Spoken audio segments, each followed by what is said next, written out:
മഹിതം മലയാളം.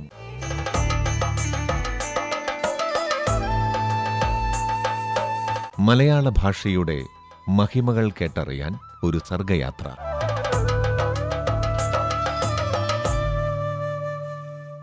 ഇന്നത്തെ മഹിതം മലയാളം അവതരിപ്പിക്കുന്നത് ഡോക്ടർ ഷിമി പോൾ ബേബി. പുട്ട്. കേരളത്തിലെ ഒട്ടുമിക്ക നാടൻ ഭക്ഷണശാലകളിലും പുട്ട് പ്രധാന വിഭവമാണ്. ചാമ്പ്യന്മാരുടെ ബ്രേക്ക്ഫാസ്റ്റ് എന്ന വിശേഷണം പുട്ടിനുണ്ട്. കുഴച്ച അരിപ്പൊടിയോ അല്ലെങ്കിൽ മറ്റു ധാന്യപ്പൊടികളോ കണയിൽ നിറച്ച് അടുക്കടുക്കായി തേങ്ങയും തൂവി ആവിയിൽ വേവിച്ചെടുത്താണ് പുട്ട് ഉണ്ടാക്കുന്നത്. പാലി ഭാഷയിലെ പിഠ എന്നതിന് ധാന്യപ്പൊടി എന്നർത്ഥം. ഇതിൽ നിന്നും രൂപാന്തരപ്പെട്ടതാണ് പുട്ട് എന്ന് കരുതുന്നു. പുട്ടും പഴവും, പുട്ടും കടലയും, പുട്ടും പപ്പടവും, പുട്ടും മുട്ടക്കറിയും, പുട്ടും ചിക്കനും എന്നിങ്ങനെ പുട്ടും ഉപവിഭവങ്ങളും മലയാളിയുടെ പ്രിയങ്കരങ്ങളായ ചേരുവകളാണ്. എളുപ്പത്തിൽ അധികം അധ്വാനമില്ലാതെ അതിവേഗം പാചകം ചെയ്തെടുക്കാവുന്ന വിഭവങ്ങളിൽ മുൻനിരയിൽ നമ്മൾ പുട്ടിനെ കുത്തിയിടും. പിന്നിൽ നിന്നും എത്ര കുത്തേറ്റാലും ഒട്ടും പിന്നോട്ടു പോകാതെ മലയാളിയുടെ രുചിപ്പട്ടികയിൽ മുൻനിരയിൽ തന്നെയാണ് ഇന്നും പുട്ടിന് സ്ഥാനം. രുചിലോകത്ത് മാത്രമല്ല പുട്ട് പ്രിയപ്പെട്ട താരമായി മാറുന്നത്. പുട്ടുമായി ബന്ധപ്പെടുത്തി നിരവധി ശൈലികളും പ്രയോഗങ്ങളും ഭാഷയിലുണ്ട്. അഥവാ മലയാളിയുടെ ഭാഷാ മേഖലയിലേക്കും പുട്ടുപോലെ പുട്ട് കടന്നു വന്നിട്ടുണ്ട്. പ്രശ്നങ്ങളെല്ലാം എളുപ്പത്തിൽ തീർക്കാം എന്ന് പറയുന്നിടത്ത് പുട്ടിനുമുണ്ടൊരു സ്ഥാനം. അതൊക്കെ ഞാൻ പുട്ടുപോലെ ചെയ്തു തീർത്തെടുത്തു എന്ന് പറയും.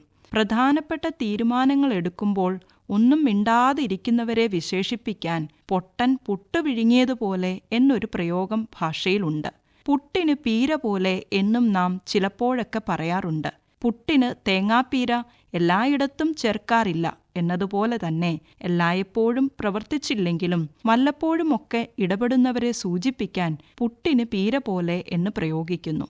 ഓണത്തിനിടയിലാ പുട്ടുകച്ചവടം എന്നതും സാധാരണയായി കേൾക്കുന്നതാണ്. പ്രധാനപ്പെട്ട ചില കാര്യങ്ങളോ സംഭാഷണങ്ങളോ ചെയ്യുന്നതിനിടയിൽ തികച്ചും അപ്രധാനവും നിസ്സാരവുമെന്ന് തോന്നിക്കുന്ന മറ്റൊരു സംഗതി അതിനിടയിൽ അവതരിപ്പിക്കും.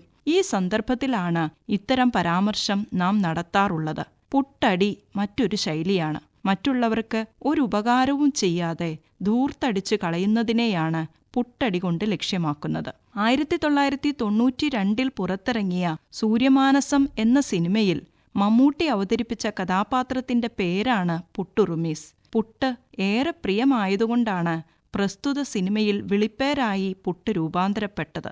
പുട്ടുകുറ്റിക്കും പറയാനുണ്ട് ചില പ്രണയാനുഭവങ്ങൾ എന്ന് ഓർമ്മപ്പെടുത്തിയ എഴുത്തുകാരനാണ് ബഷീർ.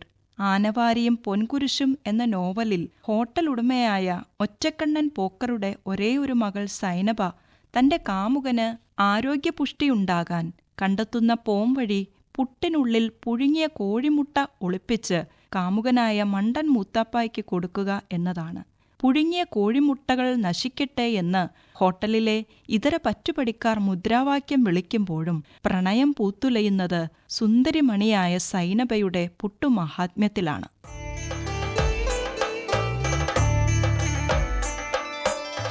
മഹിതം മലയാളം.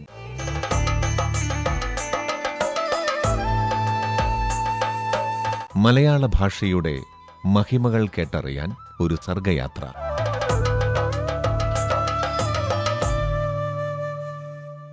മഹിതം മലയാളം എല്ലാ ദിവസവും രാവിലെ 7 മണിക്കും രാത്രി 8:50-നും